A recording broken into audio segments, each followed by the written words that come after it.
ගරුතර සංඝරත්නයන් අවසරයි අනිකුත් පැමිණ සිටින පූජකතුමන්ලාගෙන් අවසරයි ආරාධිත අමුත්තන්ගෙන් අවසරයි අද මට මේ දේශනය සිංහලෙන් කතා කිරීමට මහත් උවමනාවක් තිබුණත් සංවිධායක මණ්ඩලෙන් මට ඉල්ලීමක් කෙරුවා මේ දේශනය ඉංග්‍රීසියෙන් පවත්වන්න කියලා. Good evening, ladies and gentlemen.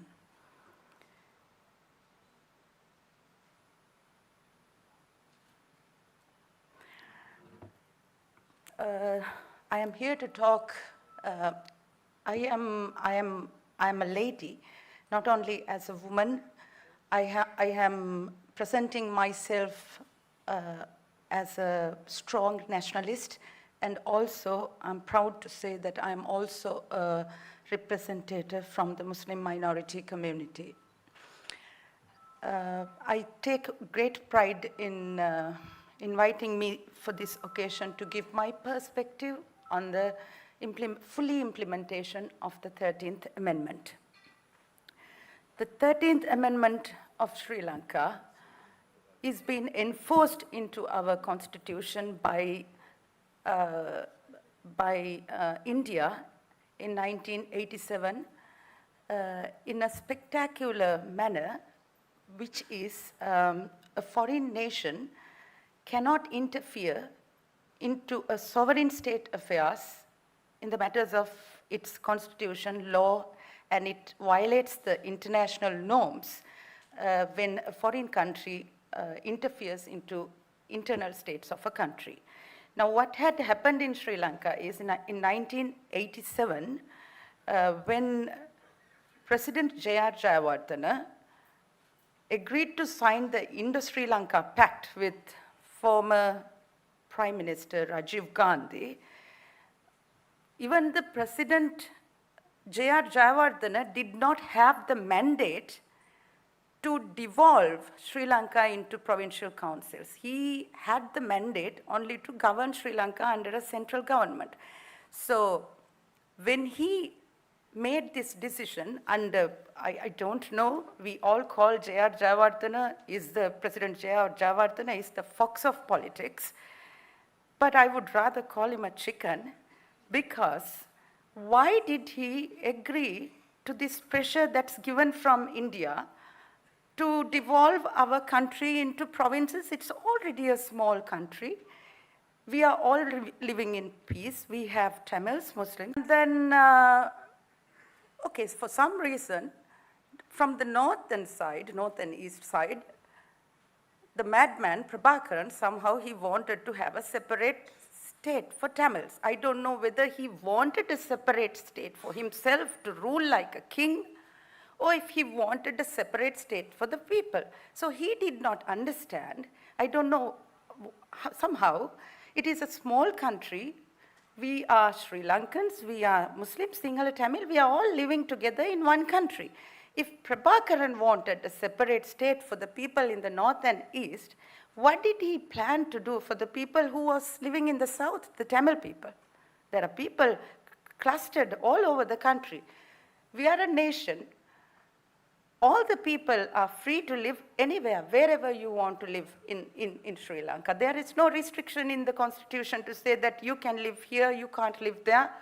And there is no, the right to movement is practiced in Sri Lanka by everybody.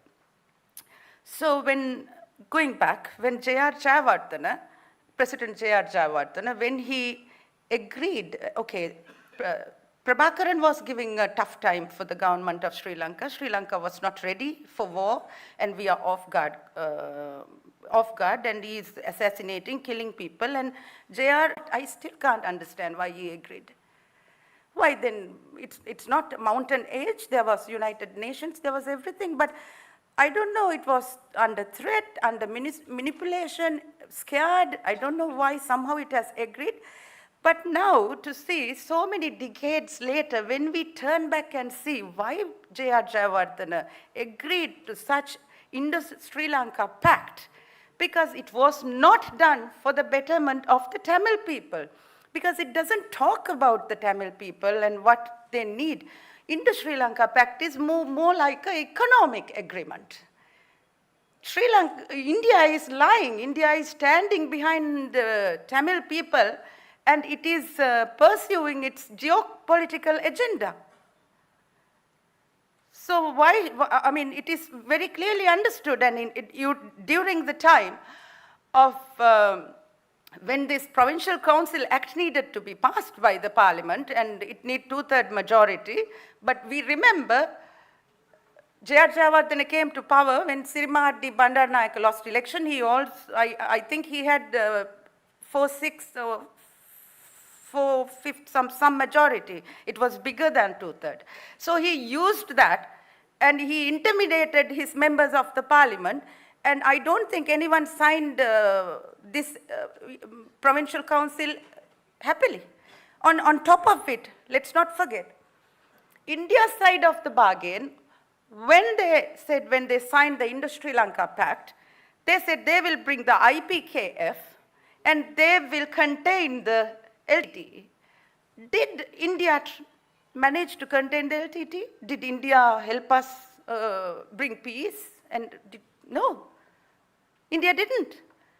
It only told in the agreement we want the Trincomalee, this oil tanks, and we have to do joint ventures here, there, and everything, and it's more like economic agreement. And India did not keep its part of the bargain. IPKF forces went off humiliated. It was the Sri Lankan army, Sri Lankan forces that defeated terrorism and brought peace to this country.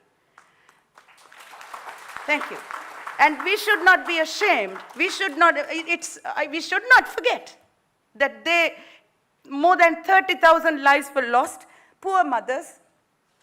And all this was done to prevent the country from being dismantled. And Indo-Sri Lanka Pact does not only talk about devolving power to the north and east only, it also wants to devolve powers to the whole country. For what? When everybody is living in peace. I don't think this 13th Amendment is something people of Sri Lanka need. We don't need 13th Amendment power devolving. We need water, we need food, we need jobs, we need peace. 13th Amendment, I don't know, after 87, so many governments came. None of the politicians talk about fully implementing the 13th Amendment because they know people don't like it and they will lose in every election. That is what happened to President Ranil Wickremesinghe in the last election. And now his uncle in 87, chicken or fox, I don't know, the same thing, his nephew is trying to do the same thing again. I can't understand why. And he have the mandate, what President Gotabaya Rajapaksa had, nothing else. He has to follow that mandate only. He can't talk about provincial council. He can't sell our assets. We gave 153 seats to the previous government not to do these things. That is why we gave them a thumping majority. Now the government is toppled. Now President Ranil Wickremesinghe comes and he does what exactly we don't want. India needs to understand who is raising their hand to fully implement the 13th Amendment is treacherous. It is treachery to this country. So that needs to be stopped and they need to be careful. We people are watching, not only 69 people, I am sure 21 million people, nationalists are there in this country. We are all together on it and we want our country together. So therefore, this is a warning to all the politicians in Sri Lanka, all parties and everyone.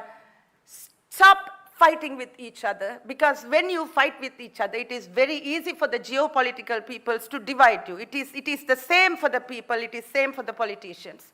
This is time a united force should come together and we have to say no. Excuse me, I just, as a Muslim minority community member, I just need to say something that disturbs me.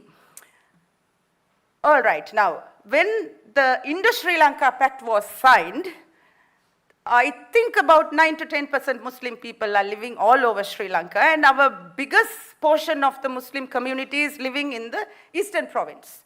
So when Indo-Sri Lanka Pact was signed. Surprisingly, no participation by the Muslim community. It was just done with the Tamil people and the government of Sri Lanka. So what happened to the interests of the Muslim people? They have been chased away from their land, and they were living in big lands. They are like podi gewal wala hamatana mevilla me inno egolange loku land okkome egolang vela wala dala. Arun thambi ungalku theriyum thane na solradhu ungalku theriyum thane idu prachana endu solli.